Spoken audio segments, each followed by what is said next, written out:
কিচ্ছু না। আচ্ছা, মনে কর যদি এমন হতো আমি কোনো ব্যোমকেশ বক্সী কিংবা ফেলুদার মতো ডাকাত।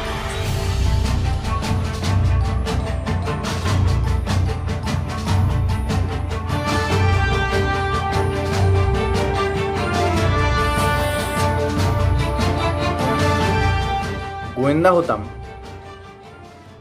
কেমন হতো রে? ছি, তুই গোয়েন্দা হতিস? হিস। হ্যাঁ, আমি কেন?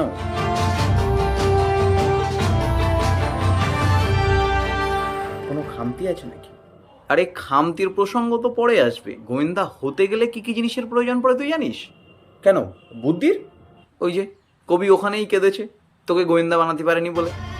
কেন রে, বুদ্ধি লাগে না নাকি? বুদ্ধির সাথে আরো অনেক কিছু দরকার হয় রে, সেগুলো তো নেই। দরকারটা কিসের হয় সেটা বল। অনেক কিছু আবার কি? আরে ওই তো জ্ঞান ট্যান, তারপর সাহস ফাহস, তারপর আরো অনেক কিছু। আচ্ছা তুই আমাকে বল, তোর এত গোয়েন্দা হওয়ার শখ জাগছে কেন? হ্যাঁ, ধ্যাৎ, মুড বিগড়ে দিলি তো রে। আরে বাড়ি থেকে চাপ দিচ্ছে, কিছু একটা কাজ করতে হবে এবার। বাবা, তাই বলে একেবারে সোজা গোয়েন্দা? ভালো মার্কেট পাওয়া যাবে সেই কারণে।